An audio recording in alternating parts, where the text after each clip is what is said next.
A day in my life as a work from a mom. Good day everyone! When I woke up at 12 midnight, ito ang nabutan ko sa baba. Nagpatuloy na nga ang pagpintura ni Alex dito sa sala at totally white na yung mga walls dito. Ito talaga ang project niya kasi mas malawak daw tingnan yung bahay kapag puti ang pintura at nag-agree naman ako. Total wala naman siyang ibang ginagawa. Hinahayaan ko na lang siya sa mga projects niya. Habang nagpipintura siya dyan ay gumawa na rin ako ng kape at umakyat na sa itaas para harapin ang aking workspace. Magtutuos na naman kami dito ng 8 oras. I just let him do his task dahil ika nga niya nag-a-adjust siya sa body clock ko para sabay na lang kami matulog at gumising. Pasensya na talaga at graveyard ang shift ko. Marami rin akong inatupag today at pagkatapos ng aking trabaho ay natulog ako ng saglit. Paggising ko ito ang bubungad sa akin sa kwarto ni Jeff. Sarap na sarap ng tulog si Cookie. At ayun, gumawa na rin ako ng pananghalian namin at nagluto lang ako ng bacon.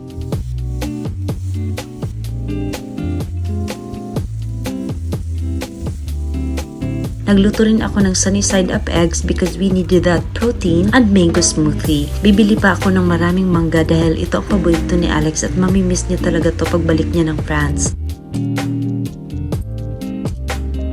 I just made my usual salad as well for today while nagtutoast naman ako ng bread for Alex. Iba-iba kami ng food presentation ngayon. While si Jeff nag-bacon silog, ako naman nag-salad at si Alex bacon, egg, and toast. Iba-iba kami ng trip sa buhay. We had a great lunch together as always at half day. Nga lang naman ulit si Jeff. Hay nako, ewan ko ba. After lunchtime ay naglinis na ako dito sa bahay. Ang hirap nga rin i-maintain ang malinis na bahay lalo na't marami kang kasama. After mag-ayos ng konti ay naghanda na rin ako. At ayan, na-install na rin ang shower heater at bagong shower namin dito sa banyo. Kaya masaya na sila at hindi na nilalamig sa pagliligo. Kailangan ko nga rin pala mag-grocery ngayon dahil medyo marami-rami na rin kulang dito sa bahay. So after ko nga mag-ayos ay dumiretso na ako sa grocery store para matapos ako agad at hindi ako maabutan ng traffic. I just bought some items for Jeff's breakfast at mostly mga necessary stuff sa bahay. Madali lang naman akong natapos dahil nailista ko na naman ang mga kailangan kong bilhin.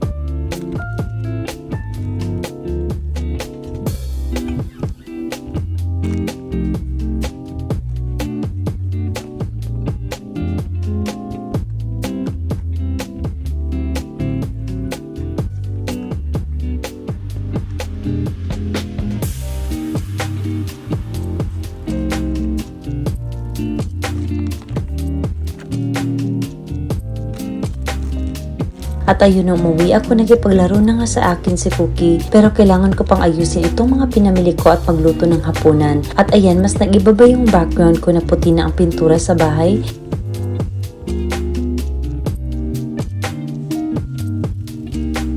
Iba naman ang sense of accomplishment ng isang ito na matapos ang project niya. Anyway, for tonight, nagluto na ako ng spaghetti bolognese for our dinner. Hindi bet ni Jeff ang Filipino-style spaghetti kaya hindi talaga ako masyado nagluluto nun. Kung nagluluto ako ng spaghetti, bolognese talaga ang niluluto ko. So I just chopped some onions, carrots, and celery na isasahog ko dito. In a pan, sinutay ko lang lahat ito at pinaghalo-halo at nilagay na rin ang ground meat.